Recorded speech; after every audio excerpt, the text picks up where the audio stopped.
안녕하세요. 커피앤톡입니다. 오늘도 와주셔서 감사드리고요. 바로 사연 읽어보겠습니다.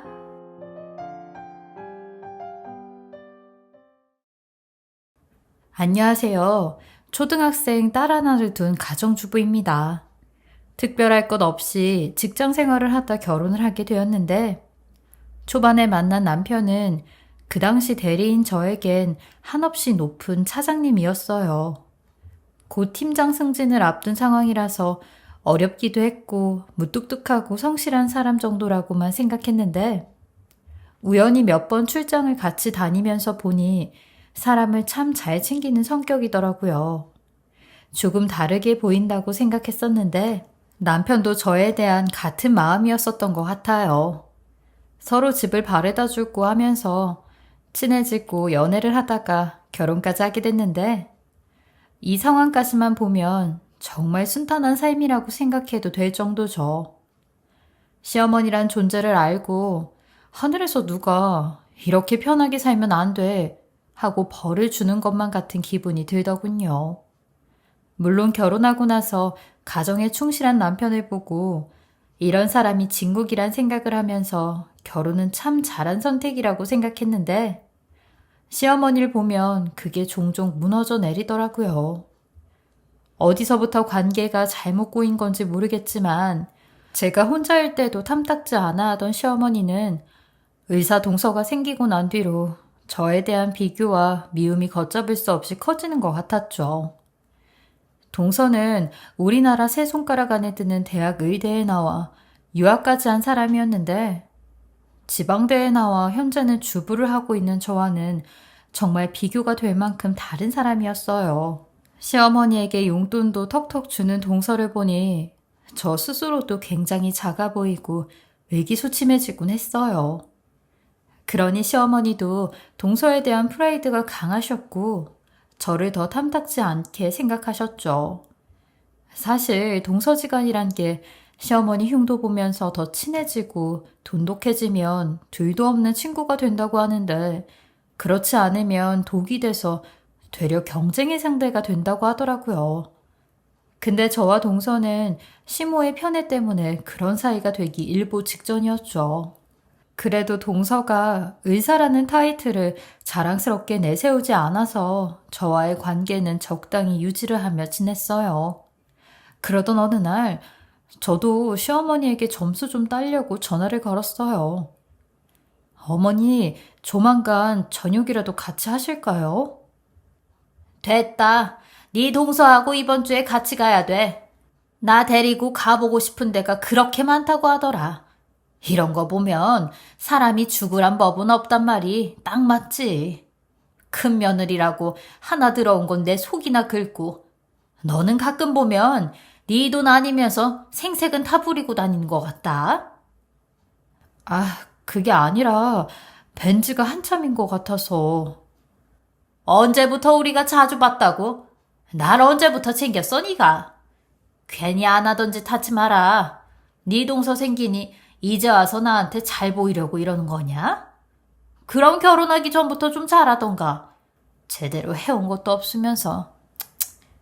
이렇게 된 시작은 제가 시댁에 예단을 적게 해왔던 이유 때문에 시작이 되었는데, 솔직히 서로 상황에 맞게 하자던 시어머니 태도가 싹 바뀌고 난 걸 보고 어쩌면 저를 미워할 이유를 찾는 게 아닐까 싶은 생각이 들기도 하더라고요. 미워하고 싶은 이유를 잘 찾은 것 같았죠. 그리고 저와 시어머니 사이에 대해 눈치챈 도련님은 동서에게 미리 귀뜸해준 모양이더라고요. 동서는 의사지만 좋은 형편은 아니라고 했는데 무리하게 예단을 해오는 거 보고 알 수 있었죠. 차라리 동서가 절 대신에 어머니와 좋은 관계를 지낼 수 있다는 편이 다행이라고 생각했어요. 이미 시어머니와의 관계가 끝났다는 마음이 드니 가능하면 그 자리를 누가 대신해주면 더 낫겠단 마음이었죠. 때론 동서가 좋은 다리가 되어주기도 했어요. 형님, 저녁 같이 드실래요? 불편하시려나? 난 괜찮아. 두 분이 좋은 시간 보내.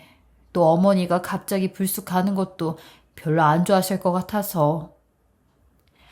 같이 이럴 때 보면 더 좋은데. 그럼 나중에 연락 드릴게요. 그래, 동서. 신경 써줘서 고마워. 저보다 성격도 훨씬 더 싹싹하고 어머니에게 잘하는 동서가 때론 부럽기도 하고 고마운 마음도 들었죠. 동서 제안으로 한 번 어머니를 보러 갔다가 불쾌해하는 내색을 계속 비추니 그 자리에 부른 사람도 저도 모두 민망해지더라고요. 그래서 그 이후론 절대 가지 않았어요. 그러던 어느 날 갑자기 시어머니가 저에게 연락이 와서 예, 우리 셋이 저녁이나 한번 먹자. 아, 동서하고 같이요? 그래, 시간 되지? 네, 어머니, 별일 없을 것 같아요. 일도 없이 팽팽 노는 사람한테 내가 괜한 걸 물었네. 그럼 늦지 않게 7시까지 나와. 네 바쁜 의사 동서 기다리게 하지 말고. 의사가 너 같은 주부랑 같냐? 네, 어머니, 알겠습니다.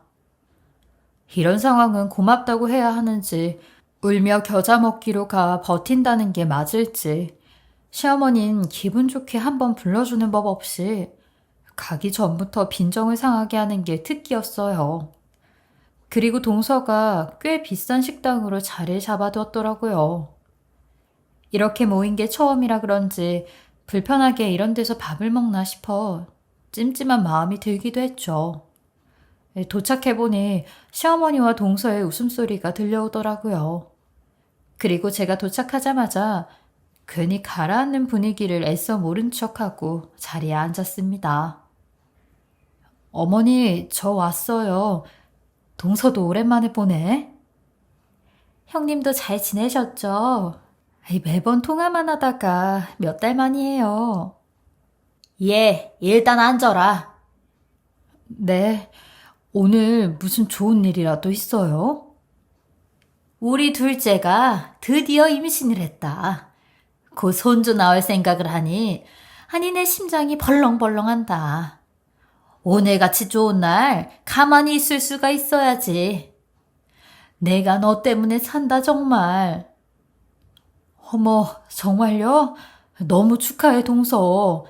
내가 미리 알고 왔으면 꽃이라도 준비해 오는 건데 너무 빈손으로 와서 미안하네. 대신에 오늘 저녁은 내가 살게. 참나, 너한테 얻어먹으란 소리냐? 네? 아니, 제가 선물 준비를 못해서 저녁이라도.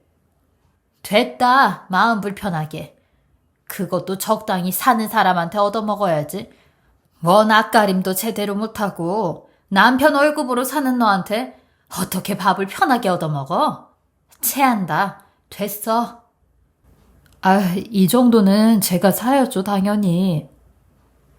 듣자 하니 열받네. 네 돈이냐? 네가 벌어? 왜 그렇게 어디 나와서 척을 해? 없이 사는 집안에서 자란 것도 뻔히 우리끼린 다 아는 사실인데 척하지 말고 그냥 있어. 그래요, 형님. 오늘은 제가 싸야죠. 편하게 드세요. 어머니가 하도 무안해주는 바람에 동서 앞에서 얼굴 들기도 멋쩍을 정도로 얼굴이 발갛게 달아오르더라고요. 음식 맛도 잘 느껴지지 않는 걸 꾸역꾸역 먹고 앉아있는데 갑자기 그나저나 규진이만 좀 아니었어도 내가 갈 텐데. 그것 때문에 저도 집에 누굴 초대를 못하겠어요. 워낙 예민해야죠. 아니, 걔가 결혼 전에는 묻어냈는데 갑자기 왜 그러나 몰라. 그게 환경이 달라지면 생기기도 하나 봐요. 네가 힘들어서 문제지. 저는 적응돼서 괜찮아요. 덕분에 집안도 잘 안 어지르고 사는 게 습관이 된 것 같기도 하고요. 다만 어머니나 형님 초대 한 번 못한 게 죄송스럽죠. 그 결벽증은 못 고치나? 아니, 우리 둘째 며느리 힘들어서 어째? 그 얘기하면요, 규진 씨 기분 나쁘다고 펄쩍 뛰어요. 그럼 뭐 조심해야지. 그나저나 내가 우리 손주 나오면 큰 선물 하나 마련해줘야지. 아니다. 우리 며느리 앞으로도 뭐 하나 해줘야겠다. 우리 며느리가 제일 애를 썼는데. 아유, 무슨 선물이야, 어머니? 기다리고 있어봐. 내가 땅이든 건물이든 해줄 테니까. 어머니, 그 정도까진 아니에요. 괜찮아요. 형님도 이미 다 한 일인데요. 얘는 상황도 안 좋은데 애를 눈치 없이 낳아서 우리 애가 얼마나 일을 무리하게 했는지 몰라. 좀 기다렸다가 낳지. 꼭 이런 애들이 애도 잘 가진다니까. 이렇게 바라는 애는 정작 늦게 나오고. 얘, 넌 동서 밥까지 다 뺏어 먹겠다 아주. 제가 입맛이 조금 없어요, 어머니. 입덧이 있나 봐요. 그지? 다시 보니까 얼굴이 헬쑥해졌어 아주. 이거 참 큰일이네. 동서, 그래도 거르지 말고 과일이라도 꼭 챙겨 먹어. 너는 그게 할 소리니 지금? 직접 가서 도와주진 못하고 말로만 챙겨 먹으라고 하면 돼? 하여간 말은. 아, 그러고 보니까 둘째야. 옥상에 그 집 아직 있지? 아, 옥상에 작은 원룸이요? 그거 있죠, 아직은. 그래, 예전에 대학생 하나 살다가 나가고 그랬었거든. 아, 내가 거길 왜 잊고 있었을까? 그래, 그러면 됐다. 됐어. 시어머니는 갑자기 반가운 사람을 만난 것처럼 손뼉을 치면서 해결됐다는 듯 개운한 얼굴로 말을 시작하더군요. 예, 너 요리도 잘 못하잖니. 그리고 규진이 그놈은 누구 오면 예민해서 가기도 힘드니까. 첫째, 네가 옥상 가서 우리 둘째 출산 준비를 좀 도와라. 식구라는 게 뭐냐? 이럴 때 힘대주는 거지. 아, 너희 둘 다 지방에서 부모님이 살고 하니까 마음처럼 니들을 못 챙겨주잖아. 이럴 때 서로 언니, 동생이라고 생각하면서 지내봐. 그리고 너도 애 학교 보내면 자유잖아. 할 일도 없고 집에서 노느니 동서 도와주면 되지. 맨날 놀고 먹을 거 있어? 그래도 네 형님이 반찬 정도는 하더라. 그거라도 먹어 둘째야. 응? 형님 힘들게 어떻게 그래요. 죄송해서. 그럼 제가 집에서 반찬이라도 해서 갈게요. 집은 무슨 집이야? 옥상에 집이 떡하니 있는데. 넌 거기 가서 둘째 출산 준비 몇 개월만 도와주면 되는데 그게 싫어서 집에서 한다고 머리를 굴려? 너도 애 낳아봤잖아. 그게 얼마나 힘든 일인지 알면서 그래? 당장 도와서 해. 다른 소리 말고. 시어머니 불호령에 이상하게 자리가 마무리되었고 그날 집으로 돌아와 남편에게 이 이야기를 하니 아무렇지 않게 아무리 어머니가 그래도 재수 씨가 불편하다고 거절하지. 그럴까? 하긴 동서도 난감해하긴 하더라. 그 사람이 당신이 차려준 밥 편하게 먹겠어? 그냥 너무 엄마가 강하게 말하니까 그 자리에선 거절 못했을 거야. 그런 거 같았어. 그냥 반찬이라도 해서 챙겨줘야겠다. 그것도 보통 일 아닐 텐데. 아, 입덧도 심하다면서. 그렇긴 한데 그래도 먹을 수 있는 건 먹어야지. 그럼 우리 전에서 할 수 있는 성의만 보여. 애쓰지 말고. 남편 이야기를 듣고 보니 동서 입장에서도 불편할 것 같아 적당히 선에서 정리만 하면 되겠다는 생각이었죠. 그래서 동서에게 전화를 걸었는데 평상시와는 다른 쌩한 말투로 아니 형님, 그럼 그때 말씀을 하셨어야죠. 그때 상황에 어머니가 너무 강하게 밀어붙여서 못했지.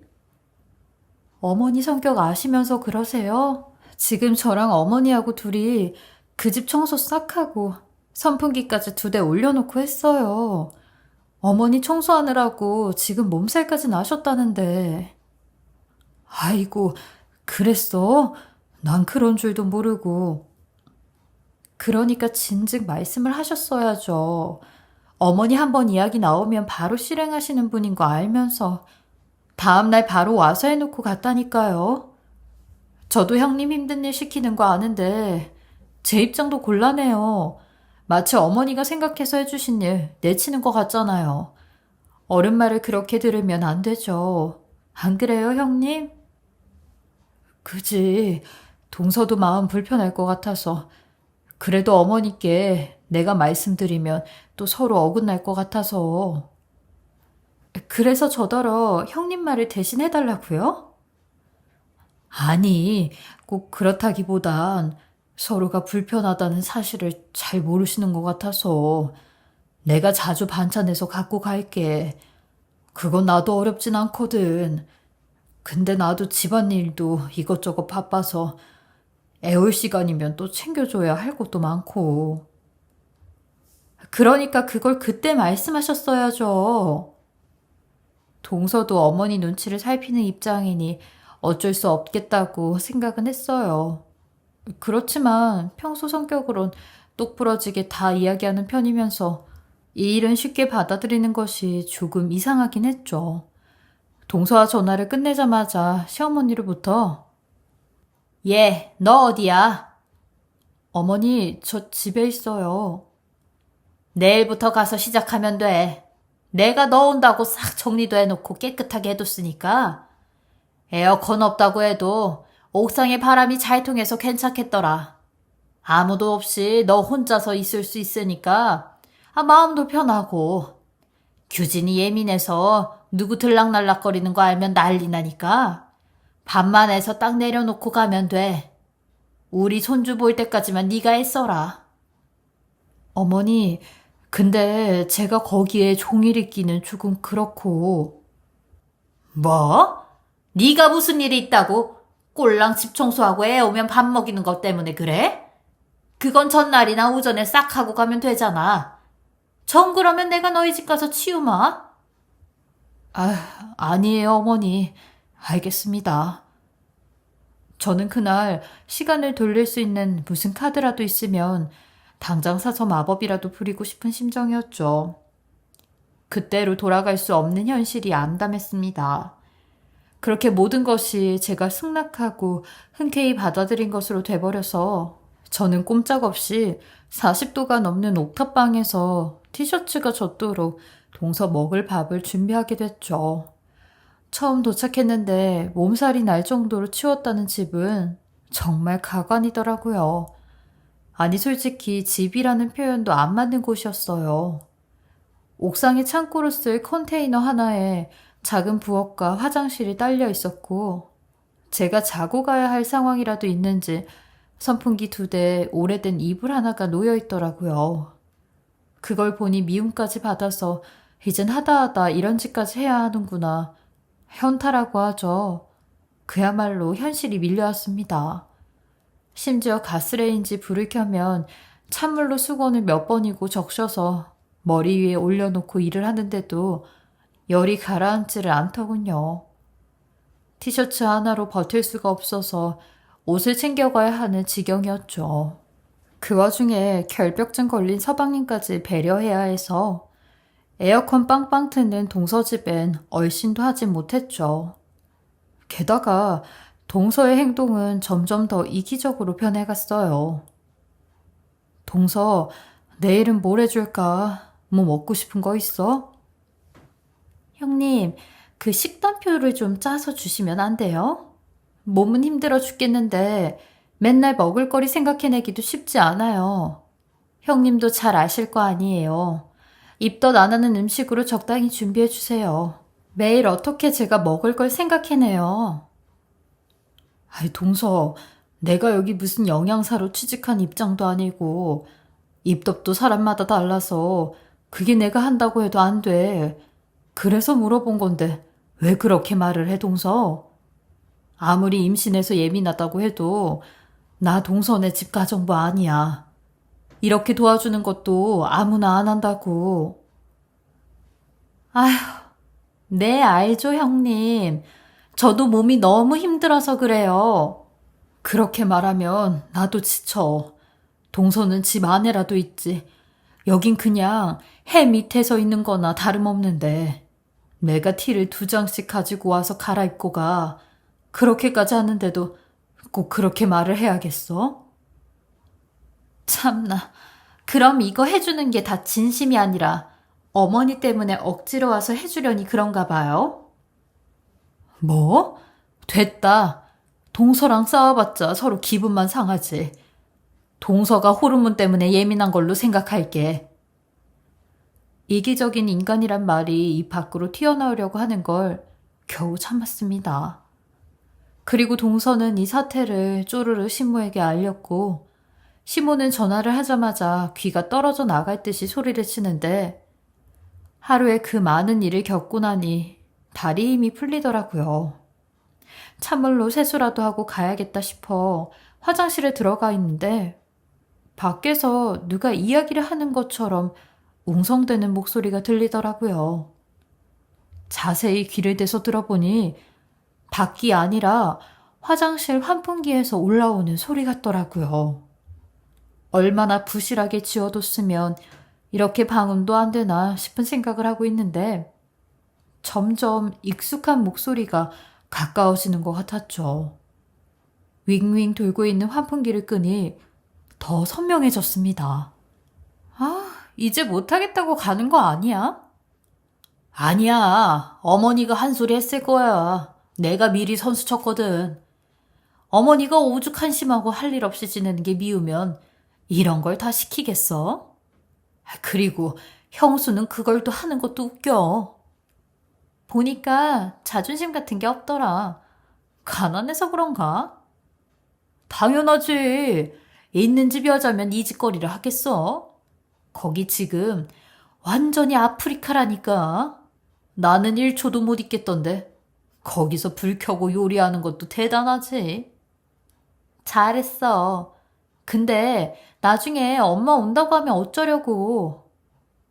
미쳤어? 그건 무조건 막아야지. 둘 이야기를 들으니 손이 부들부들 떨리더군요. 앞에선 형님 형님 하던 동서가 뒤돌아서 이런 이야기는 하고 저를 진심으로 언니처럼 느낀다던 소리까지 해가면서 이 상황을 보고 있었던 게 괘씸하더군요.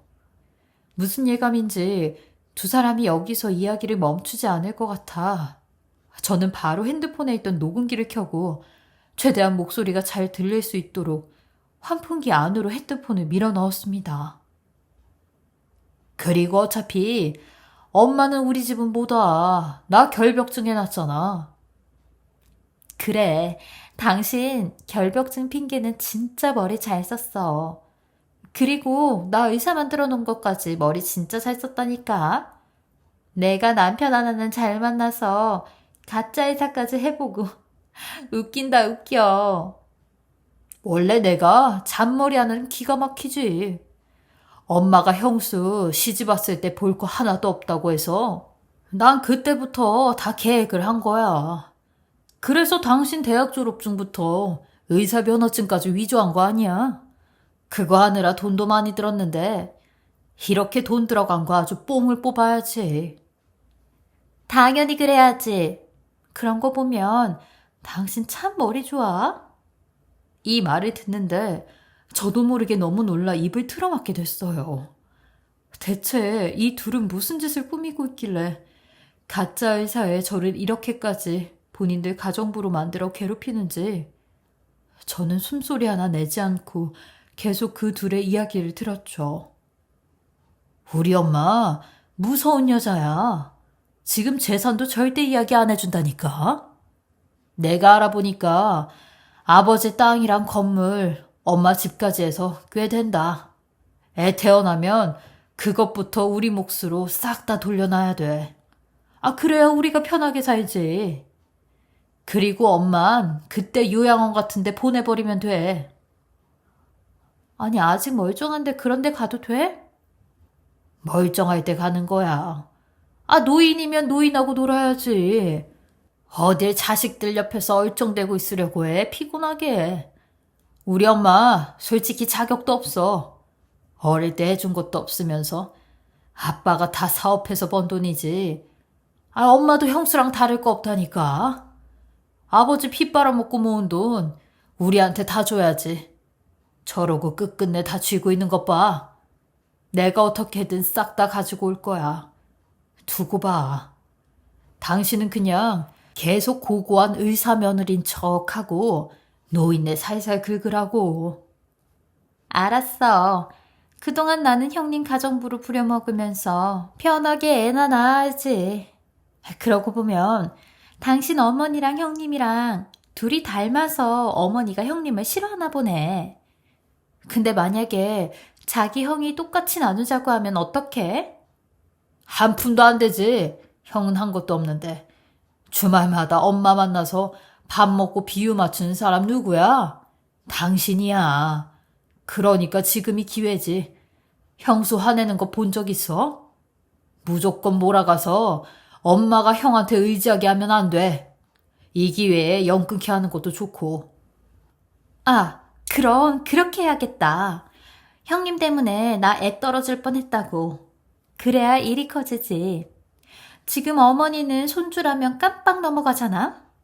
애 핑계로 아주버님네랑은 아주 연 끊게 만들어야지. 그래. 좋다.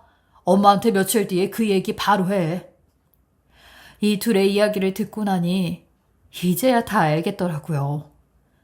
시어머니 돈만 뺏고 나면 당장이라도 어딜 길거리에 버릴 생각하는 인간들인걸요. 시어머니도 깜빡 속은 걸 보니 속으로 통쾌하다 싶기도 하고 처량하다 싶기도 했어요. 그렇게 저랑 동서를 비교하며 저한테는 모질게 굴더니 결국엔 저런 최후를 맞으려고 그동안 동서한테 그렇게 잘했나 싶은 생각이 들었어요. 그리고 저 또한 동서한테 뒤통수를 맞았던 게 저는 조금이라도 가까워지려고 했는데 동서는 이 더운 컨테이너에 저를 가둬 이런 생각을 했다니 제가 애썼던 그 시간들이 더 허망해지는 기분이었죠. 시모와 동서를 따로 만나 이야기할 필요도 없이 바로 이틀 후에 시모가 집으로 찾아왔더군요. 전 이미 모든 게 다 준비돼 있었기 때문에 되려 제 발로 잘 찾아왔구나 속으로 웃고 있었죠. 역시나 시어머니는 절 보자마자 화가 가라앉지 않아서 씩씩대며 넌 동서한테 제대로 사과는 했냐? 아직 못했어요. 저도 그날은 화가 많이 나서. 뭘 잘했다고 화가 나? 형님이라고 자존심을 지키고 싶냐? 가난한 형편에서 자라 그런지 제가 자존심이 없어요. 그 이야기를 하고 동서의 눈을 빤히 바라봤습니다. 본인이 한 이야기인 줄도 모르고 거짓말에 취해 있더군요. 너 때문에 지금 애를 못 볼 뻔했다고. 알아? 병원 갔다 왔는데 위험했단다. 너 우리 귀한 손주를 죽일 뻔했어. 무슨 짓을 했는지 알겠냐? 그러고도 사과를 안 해? 어머, 그런 일이 있었구나. 아니, 얘가 어디서 뻔뻔하게 굴어? 남일이야 지금? 어머니, 저도 형님한테 실수했어요. 그러니까 그만하세요. 얘는 이렇게 착해 빠져서는 아무리 형님이어도 사과는 받아. 자기가 저지른 짓 형님이라도 다 넘어가면 안 되는 거야. 그럼 과일 드시면서 천천히 이것 좀 들어보세요. 얘가 장난하나? 뭘 들어 이 상황에? 안 그래도 두 분 만나서 들려드리려고 할 참이었거든요. 동서, 또 애한테 위험할 수 있으니까 단단히 준비해. 그렇게 저는 핸드폰으로 녹음한 동서와 시동생의 대화 파일을 재생했어요. 그러니 환풍기에서 새어나온 둘의 목소리가 집안에 울려 퍼졌고 시어머니는 그 둘의 대화를 듣자마자 경악을 하며 기겁을 하기 시작하는데 동서도 뭔가 잘못됐다는 걸 눈치채곤 바로 제 핸드폰을 뺏어 들었고 아니라며 다 거짓말이라고 시어머니에게 조작이라고 하는데 당연히 조작이라고 할까봐 제가 준비한 또 한 가지의 서류가 있었어요. 그건 바로 동서의 대학 졸업 증명서였죠.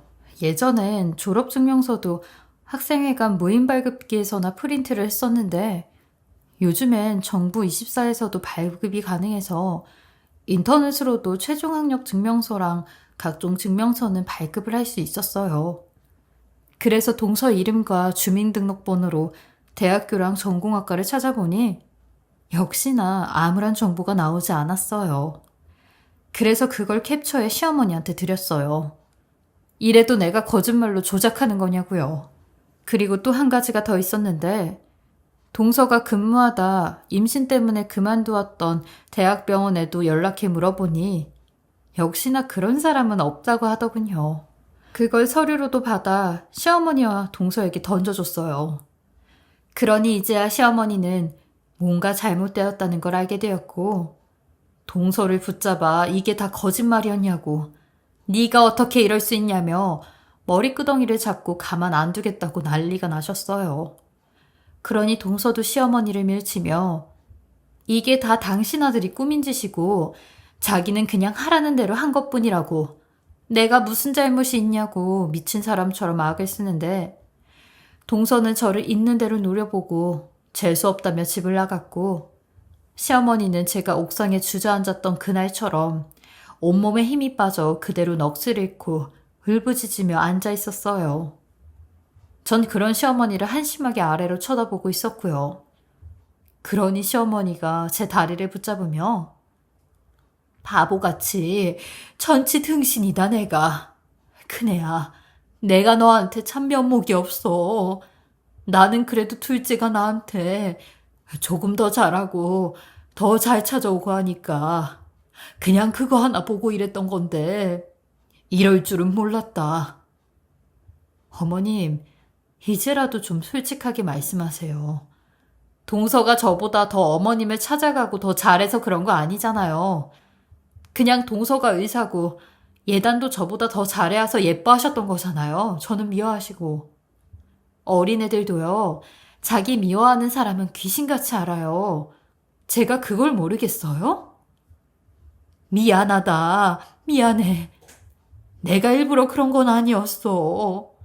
네 동서가 아주 불려우같이 나한테 살랑거려서 내가 깜빡 속은 거라고. 그러니까 네가 맘 넓은 네가 이해해줘라. 응? 저는 이런 시어머니에게 이제 다 끝난 이야기고 어머니와의 관계도 끝났다고 생각하니 나가시라고 했어요. 그 길로 시어머니는 자기 둘째 아들 찾아가 난리를 치셨는지 남편한테도 연락 오고 시동생한테도 불나게 연락이 왔어요. 시동생은 끝까지 발악하며 어차피 이렇게 다 알게 된 거 자기네들도 못 물러난다며 시어머니한테 유언장까지 써달라고 협박을 했다는데 시어머니 성격 또한 만만치 않고 찔러도 피 한 방울 안 나올 성격이라 두 번 다시 연락 못하게 만들었더라고요. 시동생 부부는 돈 때문에 이런 짓을 벌이고 시어머니는 거기에 속아 넘어가 진짜 내 사람을 못 알아본 일이었죠. 그렇게 저희는 시댁 일이라면 이제 신경도 안 쓰고 시어머니와는 연 끊고 산다고 쐐기를 박았어요. 그러니 시어머니 매일같이 전화가 와선 본인 재산을 전부 다 저희에게 주고 싶다고. 그러니 제발 연 끊는단 말은 하지 말라며 이제 남은 자식은 저희밖에 없다고 하는데 그 이야기를 들은 남편도 그깟 돈보다 사람이 우선이에요. 그렇게 애들 엄마 괴롭힐 땐 언제고 이제 와서 이러세요. 그 돈 1원 한 장까지 엄마가 싹 다 쓰시고 가요. 그리고 돈 주겠다는 말보다 애들 엄마한테 진심으로 사과 나세요. 제대로 사과 나으셨어요? 저는 그거 말고는 더 바랄 것도 없어요. 사실 저도 사람인지라 건물이니 땅이니 욕심이 나기도 했지만 남편 말대로 사람이 더 우선이고 괜히 또 그 돈 받았다가 어떠한 무슨 갑질을 당할지 몰라 뒤도 안 돌아보고 연 끊고 사는 게 맞단 생각이 들었어요. 그때 40도가 넘는 지옥 옥탄만 생각하면 아직도 이가 갈리니까요. 한편으론 그때 그 일이 아니었었더라면 지금도 어디선간 시어머니한테 동서한테 시달려 동서 아이까지 제가 키우고 있었을 수도 있겠다는 생각이 들어요. 모든 것으로부터 해방이 된 것 같아 요즘은 속이 뻥 뚫린 기분으로 살아가고 있답니다. 여러분들도 저처럼 시어머니나 시댁한테 당하지 마시고 현명하게 잘 대처해 나가시길 바라겠습니다. 요즘 분들은 다들 똑똑하셔서 저 같은 분들은 없으실 테지만요. 저의 긴 이야기 들어주시고 읽어주셔서 감사합니다. 지금까지 커피앤톡이었습니다. 오늘도 끝까지 함께 해주셔서 감사하고요. 저는 다음 영상으로 또 찾아뵙겠습니다.